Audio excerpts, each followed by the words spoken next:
दरअसल पाकिस्तान की एक प्लानिंग है भारत के खिलाफ, specially in Bay of Bengal. उसी पर मुझे आपके साथ डिस्कशन करना। दरअसल न्यूज ये निकल के आई है, तो बहुत बहुत स्वागत है आप सबका अपने इस सेशन में। I welcome you all to this session. और आप सब जुड़े मेरे साथ एक बहुत इंपॉर्टेंट टॉपिक पर डिस्कशन करने के लिए कि 1971 वॉर के बाद जो इंडिया पाकिस्तान के बीच में हुई थी, उसके बाद पहली बार Pakistan is planning to deploy a submarine in Bay of Bengal. पहली बार बे ऑफ बंगाल में 71 वॉर के बाद, 55 इयर्स के बाद, 55 सालों के बाद पाकिस्तान अब ये हिम्मत कर रहा है, अब पाकिस्तान ये प्लान कर रहा है कि वो चाइनीज बिल्ड हैंगोर क्लास सबमरीन को बे ऑफ बंगाल में डिप्लॉय करेगा। अब ऑब्वियस सी बात है, जब पाकिस्तान का Chinese build submarine Bay of Bengal में पहुंचेगा तो भारत के लिए वो चैलेंज लेकर के आएगा, इंडिया के लिए वो एक थ्रेट होगा। देखिए, ये हम सब जानते हैं कि किस तरीके से चीन, पाकिस्तान और बांग्लादेश ये तीनों एक नेक्सस बनाते हैं भारत के खिलाफ। और हाल के दिनों में अगर आप देखेंगे तो चाइना, पाकिस्तान और बांग्लादेश के बीच में ये नेक्सस और स्ट्रांग हुआ है। और इन तीनों देशों का ये नेक्सस किसके खिलाफ है? That is against your India. अब यहां पर दरअसल ये जो पूरा हैंगोर क्लास सबमरीन है, इसकी कहानी अगर मैं आपको बताऊं, दरअसल 2015 में शी जिनपिंग जो है वो पाकिस्तान यात्रा पे गए थे। वहां पर चीन और पाकिस्तान के बीच में हैंगोर क्लास सबमरीन को लेकर के डील साइन हुई थी, जिसमें पाकिस्तान को चाइना से 8 हैंगोर क्लास सबमरीन खरीदनी थी, जिसमें से कि 4 चाइना में बनेंगी और 4 के लिए टेक्नोलॉजी ट्रांसफर होगी और वो पाकिस्तान में बनेगी। अब इसी में से पहला हैंगोर क्लास सबमरीन जो है वो लास्ट वीक कराची पहुंचा।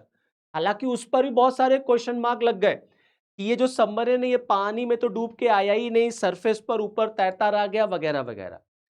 लेकिन अब ये जो हैंगोर सबमरीन पहुंचा है पाकिस्तान, यहां पर पाकिस्तान चाइना के इशारे पर पाकिस्तान यहां पे प्लान कर रहा है कि वो इस सबमरीन को बे ऑफ बंगाल में उतारेगा। अब बे ऑफ बंगाल में उतारेगा, और आप देखिए मैंने आपसे क्या कहा, 1971 वॉर के बाद ये पहली बार होगा कि पाकिस्तान ऐसी सबमरीन को जो है वो बे ऑफ बंगाल में लेके आएगा। अब आप याद करिए 1971 वॉर। 1971 वॉर ये वही वॉर है जिसमें बांग्लादेश का फॉर्मेशन हुआ था। और 71 वॉर में हम सब जानते हैं कि पाकिस्तान की ठीक ठाक पिटाई हुई थी। कुछ नुकसान इसमें भारत का भी हुआ था। हमारा क्या नुकसान हुआ था? हमारा एक बड़ा मेजर नुकसान यह हुआ था कि जो पाकिस्तान का हैंगोर पीएनएस हैंगोर सबमरीन था, ये दरअसल हमारे एक शिप से, आईएनएस खुरकी से ये टकराया था। और जिसके टकराने के बाद हमारा जो ये आईएनएस खुरकी था ये डूब गया था और इसमें कुछ कैजुअलिटीज भी हुई थी। लेकिन 1971 की हार के बाद, अच्छा, इतने बड़े इंसिडेंट के बाद भी वॉर का रिजल्ट नहीं चेंज कर पाया पाकिस्तान। रिजल्ट वही रहा कि भारत जीता और बांग्लादेश का फॉर्मेशन हुआ और पाकिस्तान की बहुत बुरी तरीके से हार हुई थी। पाकिस्तान को सरेंडर करना पड़ गया था। उसके बाद अगर आप देखेंगे ना, 71 वॉर के बाद तब से पाकिस्तान ने पूरा अपने आप को अरेबियन सी तक ही लिमिट में रखा है। बे ऑफ बंगाल में उसकी कोई प्रेजेंस नहीं है। अब यहां पर पाकिस्तान जो है वो आपको बे ऑफ बंगाल के रीजन में अपनी सबमरीन को लाते हुए नजर आ रहा है, जिसमें उसकी हेल्प चाइना, बांग्लादेश और पाकिस्तान, ये तीनों लोगों का जो नेक्सस है वो यहां पर इन्वॉल्व है। अब रही बात भारत के लिए, ऑब्वियस सी बात है, ये पूरा रीजन हमारे लिए बहुत इंपॉर्टेंट है, स्ट्रैटेजिकली इंपॉर्टेंट है, हमारे लिए मिलिट्रली इंपॉर्टेंट है, हमारे लिए इकोनॉमिकली इंपॉर्टेंट है। और हाल के दिनों में अगर आप देखेंगे तो ये पूरा बे ऑफ बंगाल ना इस समय ग्लोबल नेवल पावर सेंटर बना हुआ है, क्योंकि इस बे ऑफ बंगाल में भारत का तो इंटरेस्ट है ही है, बांग्लादेश का इंटरेस्ट है ही है क्योंकि हम बॉर्डर बनाते हैं। आप देखिए म्यांमार का भी इंटरेस्ट है, थाईलैंड का भी इंटरेस्ट है, चाइना का इंटरेस्ट है, because this comes in Chinese string of pearl policy. और इसी चाइना के स्ट्रिंग ऑफ पर्ल पॉलिसी के तहत वो पाकिस्तान का यूज कर रहा है। अपनी एक सबमरीन, चाइनीज बिल्ड सबमरीन, वो दे रहा है पाकिस्तान को और पाकिस्तान से कह रहा है कि तुम इसको बे ऑफ बंगाल में डिप्लॉय करो, और बांग्लादेश उसकी हेल्प कर रहा है। तो ये चीन, बांग्लादेश और पाकिस्तान का जो नेक्सस है इससे भारत को होशियार रहने की जरूरत है, क्योंकि ये भारत के लिए एक चैलेंज की बात है, एक थ्रेट है, इसमें कोई दो राय नहीं है। अब आप देखिए इस बे ऑफ बंगाल का इकोनॉमिकल इंपॉर्टेंस है, ये मेजर ट्रेड रूट है।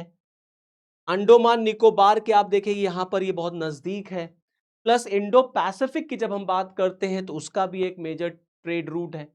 और इस पूरे प्लानिंग की जो ये पाकिस्तान प्लानिंग कर रहा है, आप देखिए इस पूरे प्लानिंग का अनाउंसमेंट या इस पूरे प्लानिंग के बारे में पाकिस्तान के जो कॉमोडोर हैं आपके उमर फारूक, इन्होंने खुद श्रीलंका में इसका अनाउंसमेंट किया कि पाकिस्तान ऐसा प्लान कर रहा है कि वो चाइनीज बिल्ड हैंगोर क्लास सबमरीन को बे ऑफ बंगाल में डिप्लॉय करेगा, भारत के खिलाफ एक एज उसको मिलेगा।